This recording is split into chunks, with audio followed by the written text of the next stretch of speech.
এই মন্ত্রটি পঞ্চমুখী হনুমানজি সবচেয়ে শক্তিশালী মন্ত্র। প্রতিদিন মাত্র 21 বার ভক্তি ভরে শ্রবণে আপনার জীবনের যে কোনো সমস্যা থেকে আপনি খুব তাড়াতাড়ি মুক্তি পাবেন। নমস্কার বন্ধুরা, আমাদের চ্যানেলের নতুন একটি ভিডিওতে আপনাদের সকলকে স্বাগত। বন্ধুরা, বজরংবলীর এই পঞ্চমুখী রূপ তান্ত্রিক রূপ বলে আমাদের শাস্ত্রে উল্লেখ রয়েছে। বাস্তুশাস্ত্র অনুসারে যে গৃহে এই পঞ্চমুখী হনুমানজির ছবি থাকে সেই গৃহে কোনোভাবেই নেতিবাচক শক্তি প্রবেশ করতে পারে না। আবার শাস্ত্র বলছে, কোনো ভক্ত যদি ভক্তি ভরে পঞ্চমুখী হনুমানজির এই মন্ত্রটি পাঠ বা শ্রবণ করেন, সেই ভক্তের সকল মনোকামনা দ্রুত পূরণ হয়ে থাকে। ভক্ত যে কোনো সমস্যা থেকে সহজেই মুক্তি পেতে পারে। বাল্মীকি রামায়ণে এই পঞ্চমুখী হনুমানের উল্লেখ না পাওয়া গেলেও এর উল্লেখ পাওয়া যায় কৃত্তিবাস রচিত শ্রীরাম পাঁচালীতে। মূলত অহিরাবণকে হত্যার উদ্দেশ্যে হনুমানজি এই পঞ্চমুখী রূপ ধারণ করেছিলেন। তার এই 5টি রূপ 5টি দিকে রয়েছে এবং এই 5টি রূপ যথা হনুমান রূপ, হায়গ্রীব রূপ, নরসিংহ রূপ, গরুর রূপ এবং বরাহ রূপ ভগবান বিষ্ণুর সঙ্গে কোনো না কোনোভাবে জড়িত। যেমন নৃসিংহ বিষ্ণু চতুর্থ অবতার, আবার গরুর হল বিষ্ণুর বাহন, বরাহ বিষ্ণুর তৃতীয় অবতার। মধুকৈটব বধের জন্য বিষ্ণু হায়গ্রীব রূপ ধারণ করেছিলেন। আবার হনুমান বিষ্ণু সপ্তম অবতার শ্রীরামের পরম ভক্ত। তাহলে বন্ধুরা, আপনারা বুঝতেই পারছেন বজরংবলীর এই রূপ কতটা শক্তিশালী এবং তার মন্ত্র কতটা শক্তিশালী। তাই বলছি বন্ধুরা, আপনারা প্রতিদিন কিছু করুন আর না করুন, এই পঞ্চমুখী হনুমানজির এই মন্ত্রটি মাত্র 21 বার শ্রবণ করবেন। দেখবেন আপনার জীবন বদলে দেবে এই মন্ত্র। তাহলে বন্ধুরা, আমরা এবার পাঠ করছি পঞ্চমুখী হনুমানজি সেই শক্তিশালী মন্ত্রটি। আপনারা ভক্তি ভরে মন্ত্রটি শ্রবণ করুন। জয় শ্রীরাম, জয় বজরংবলী। ওম নমো ভগবতে पंचवदनाय पूर्वकपिमुखे सकल शत्रु संहरणाय स्वाहा। ओम नमो भगवते पंचवदनाय दक्षिणमुखे करलवदनाय नरसिंहाय सकल भूत प्रेत प्रमुदनाय स्वाहा। ओम नमो भगवते पंचवदनाय पश्चिममुखे गरुदाय सकल विषहरणाय स्वाहा। ओम नमो भगवते पंचवदनाय उत्तरमुखे अधिभराय सकल संपदकराय स्वाहा। ओम नमो भगवते पंचवदनाय ऊर्ध्वमुखे हायग्रीवाय सकल जन वशीकरणाय स्वाहा।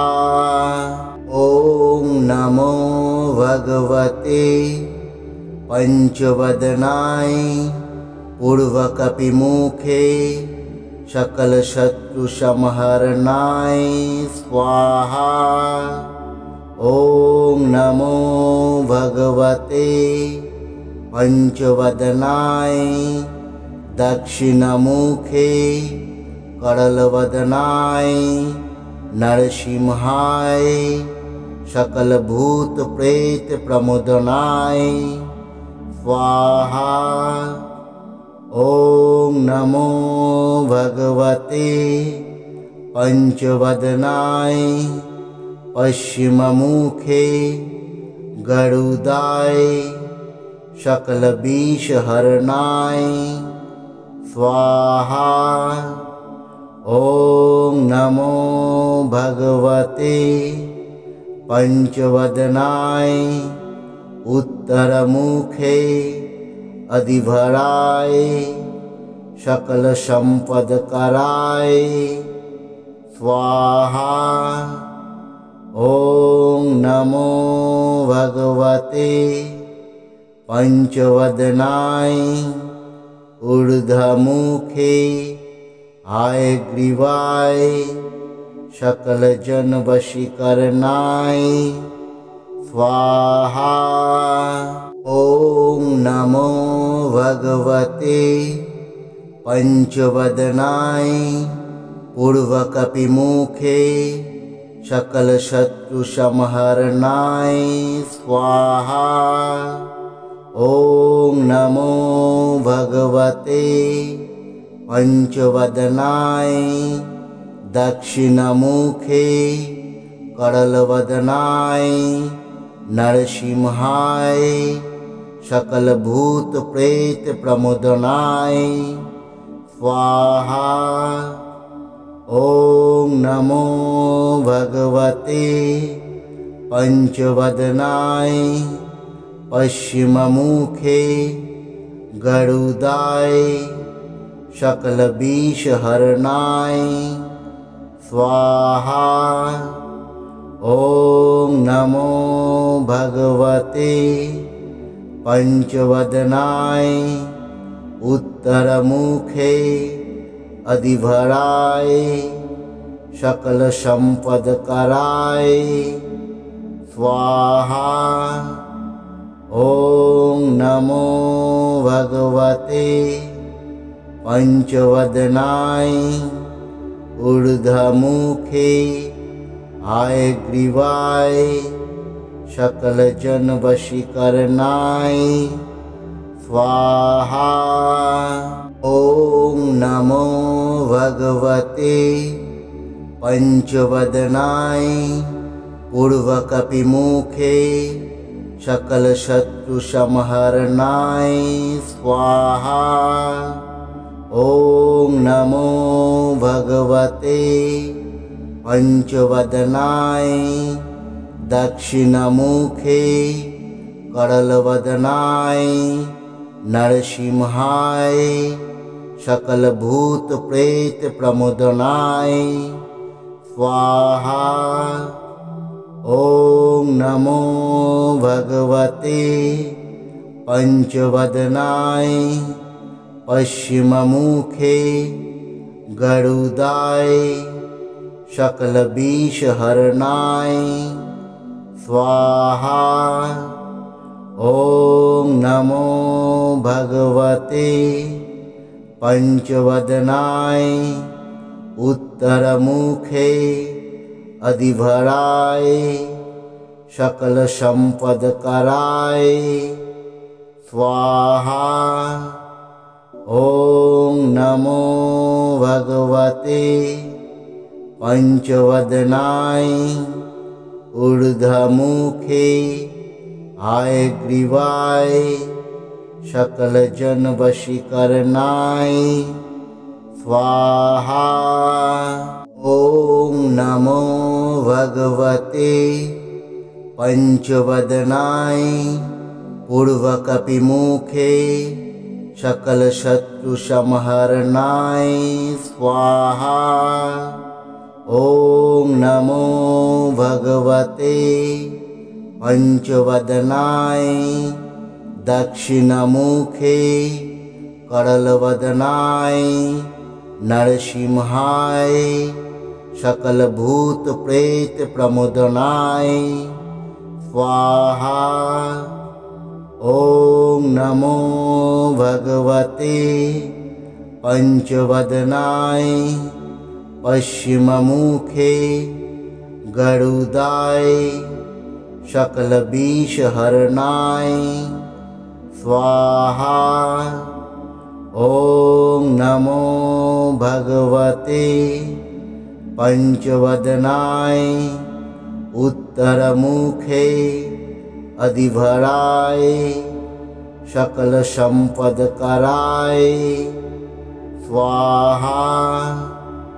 ॐ नमो भगवते पंचवदनाय ऊर्ध्वमुखे हयग्रीवाय सकल जन वशीकरणाय स्वाहा। ॐ नमो भगवते पंचवदनाय पूर्वकपिमुखे सकल शत्रु संहरणाय स्वाहा। ॐ नमो भगवते पंचवदनाय दक्षिणमुखे करलवदनाय नरसिंहाय सकल भूत प्रेत प्रमुदनाय स्वाहा।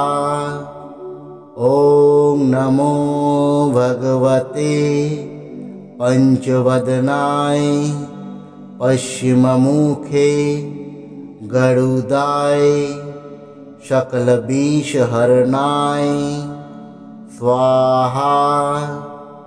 ॐ नमो भगवते पंचवदनाय उत्तरमुखे अधिभराय सकल संपदकराय स्वाहा। ॐ नमो भगवते पंचवदनाय ऊर्ध्वमुखे हयग्रीवाय सकल जन वशीकरणाय स्वाहा। ॐ नमो भगवते पंचवदनाय पूर्वकपिमुखे सकल शत्रु संहरणाय स्वाहा। ॐ नमो भगवते पंचवदनाय दक्षिणमुखे करलवदनाय नरसिंहाय सकल भूत प्रेत प्रमुदनाय स्वाहा। ॐ नमो भगवते पंचवदनाय पश्चिममुखे गरुडाय सकल विषहरणाय स्वाहा। ॐ नमो भगवते पंचवदनाय उत्तरमुखे अधिभराय सकल संपदकराय स्वाहा। ॐ नमो भगवते पंचवदनाय ऊर्ध्वमुखे हयग्रीवाय सकल जन वशीकरणाय स्वाहा। ॐ नमो भगवते पंचवदनाय पूर्वकपिमुखे सकल शत्रु संहरणाय स्वाहा। ॐ नमो भगवते पंचवदनाय दक्षिणमुखे करलवदनाय नरसिंहाय सकल भूत प्रेत प्रमुदनाय स्वाहा। ॐ नमो भगवते पंचवदनाय पश्चिममुखे गरुडाय सकल विषहरणाय स्वाहा। ॐ नमो भगवते पंचवदनाय उत्तरमुखे अधिभराय सकल संपदकराय स्वाहा। ॐ नमो भगवते पंचवदनाय ऊर्ध्वमुखे हयग्रीवाय सकल जन वशीकरणाय स्वाहा। ॐ नमो भगवते पंचवदनाय पूर्वकपिमुखे सकल शत्रु संहरणाय स्वाहा। ॐ नमो भगवते पंचवदनाय दक्षिणमुखे करलवदनाय नरसिंहाय सकल भूत प्रेत प्रमुदनाय स्वाहा।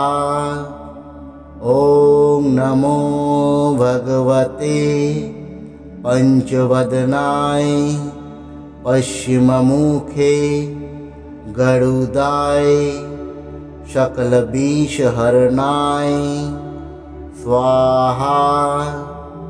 ॐ नमो भगवते पंचवदनाय उत्तरमुखे अधिभराय सकल संपदकराय स्वाहा।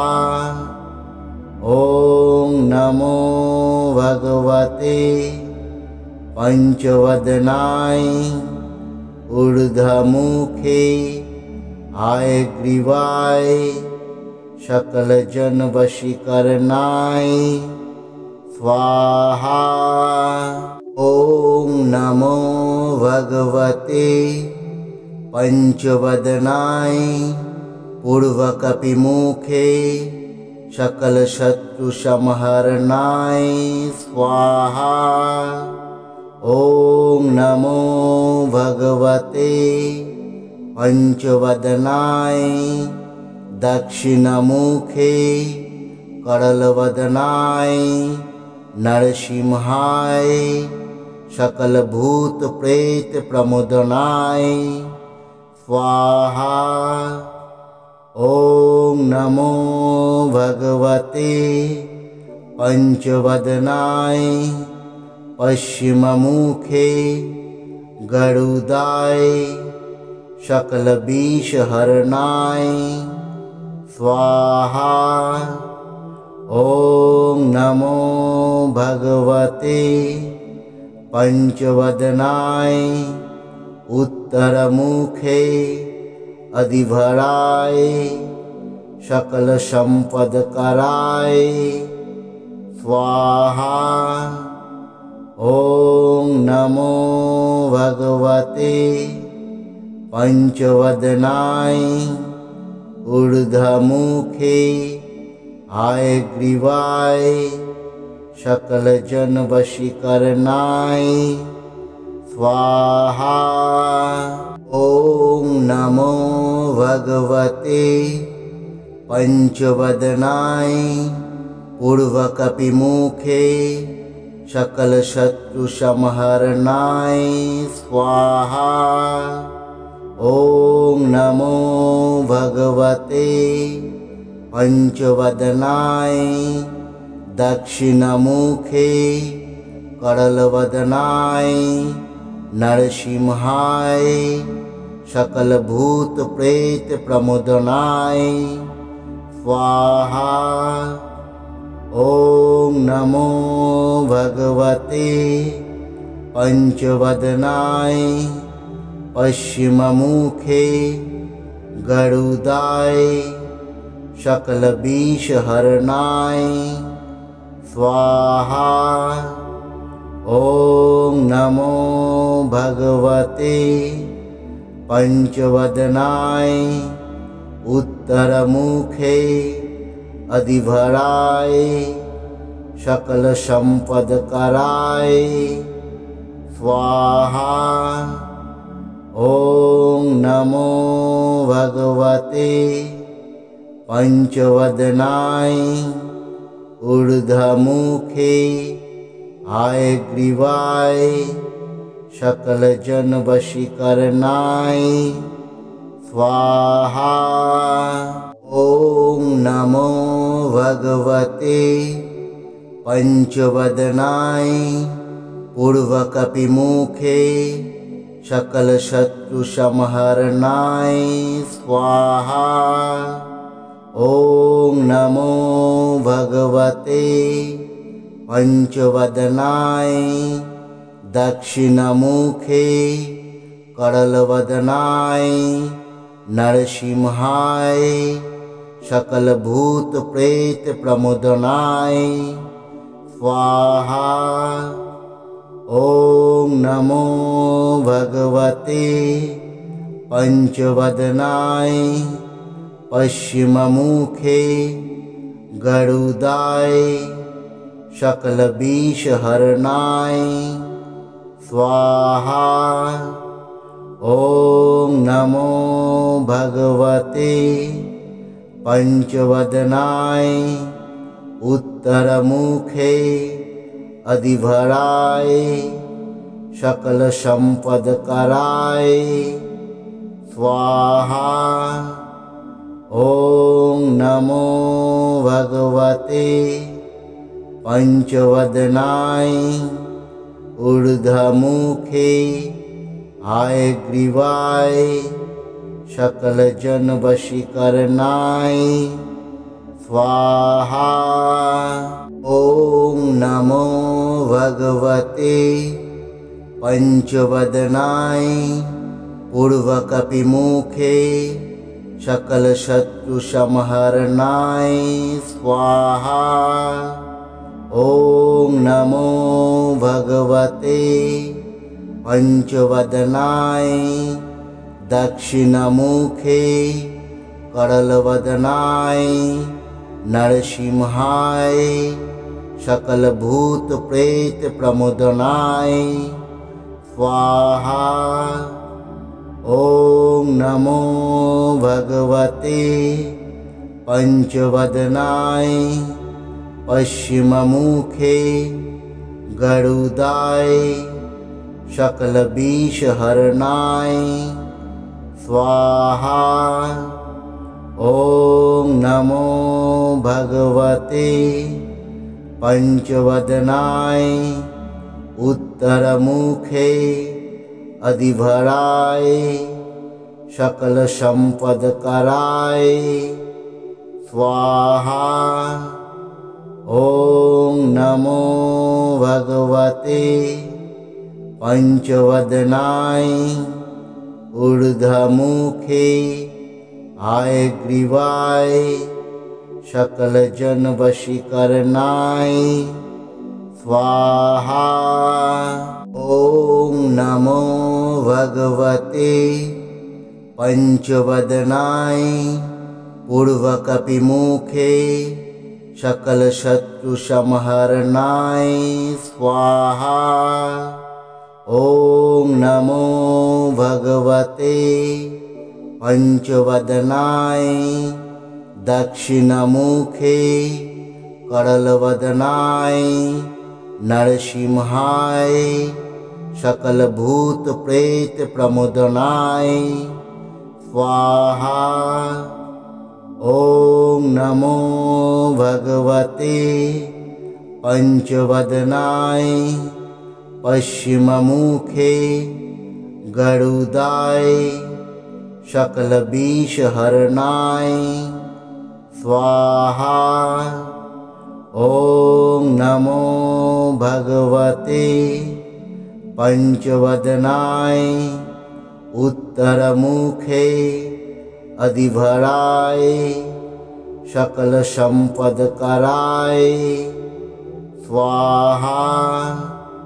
ॐ नमो भगवते पंचवदनाय ऊर्ध्वमुखे हयग्रीवाय सकलजनवशीकरणाय स्वाहा। ॐ नमो भगवते पंचवदनाय पूर्वकपिमुखे सकलशत्रुसंहरणाय स्वाहा। ॐ नमो भगवते पंचवदनाय दक्षिणमुखे करलवदनाय नरसिंहाय सकलभूत प्रेत प्रमोदनाय स्वाहा।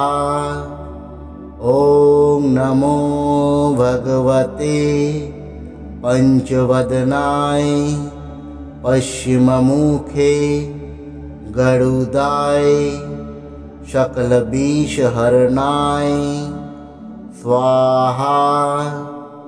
ॐ नमो भगवते पंचवदनाय उत्तरमुखे अधिभराय सकलसम्पदकराय स्वाहा। ॐ नमो भगवते पंचवदनाय ऊर्ध्वमुखे हयग्रीवाय सकलजनवशीकरणाय स्वाहा। ॐ नमो भगवते पंचवदनाय पूर्वकपिमुखे सकलशत्रुसंहरणाय स्वाहा। ॐ नमो भगवते पंचवदनाय दक्षिणमुखे करलवदनाय नरसिंहाय सकलभूत प्रेत प्रमोदनाय स्वाहा। ॐ नमो भगवते पंचवदनाय पश्चिममुखे गरुडाय सकलविषहरणाय स्वाहा। ॐ नमो भगवते पंचवदनाय उत्तरमुखे अधिभराय सकलसम्पदकराय स्वाहा। ॐ नमो भगवते पंचवदनाय ऊर्ध्वमुखे हयग्रीवाय सकलजनवशीकरणाय स्वाहा।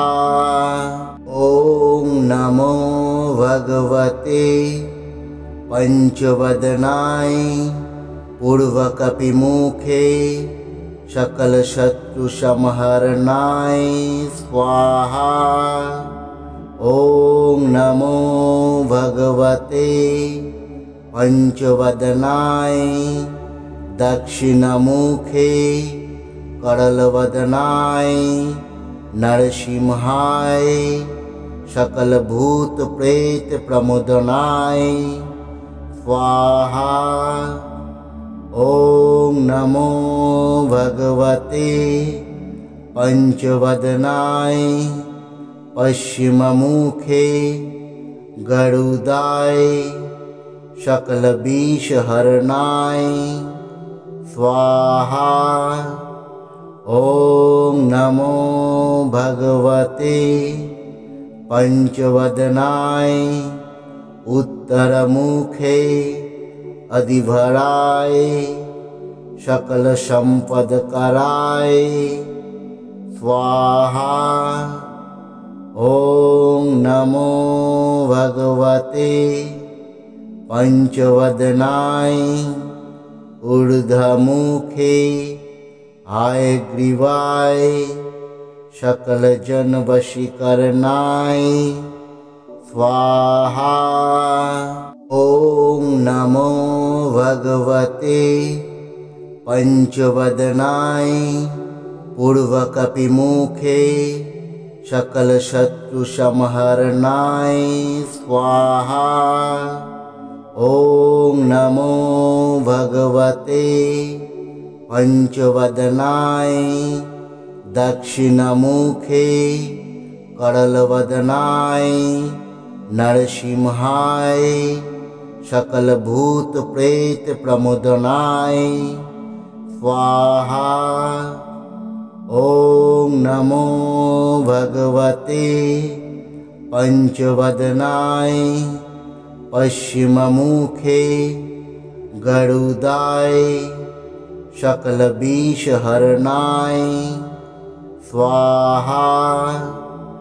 ॐ नमो भगवते पंचवदनाय उत्तरमुखे अधिभराय सकलसंपदकराय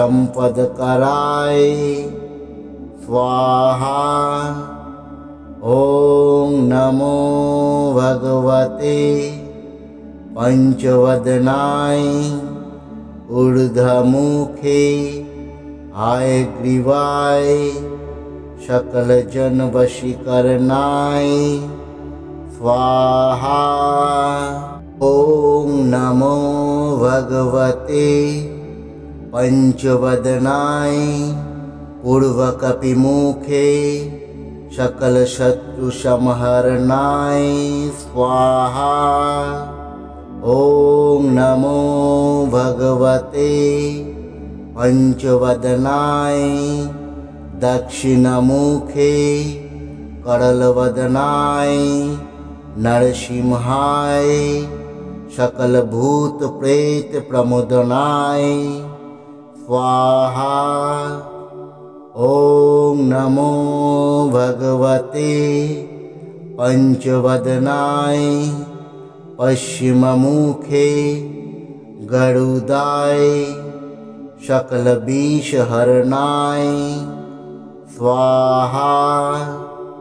ॐ नमो भगवते पंचवदनाय उत्तरमुखे अधिभराय सकलसंपदकराय स्वाहा। ॐ नमो भगवते पंचवदनाय ऊर्ध्वमुखे हयग्रीवाय सकलजनवशीकरणाय स्वाहा। ॐ नमो भगवते पंचवदनाय पूर्वकपिमुखे सकलशत्रुसंहरणाय स्वाहा। ॐ नमो भगवते पंचवदनाय दक्षिणमुखे करलवदनाय नरसिंहाय सकलभूत प्रेत प्रमोदनाय स्वाहा। ॐ नमो भगवते पंचवदनाय पश्चिममुखे गरुडाय सकलविषहरणाय स्वाहा।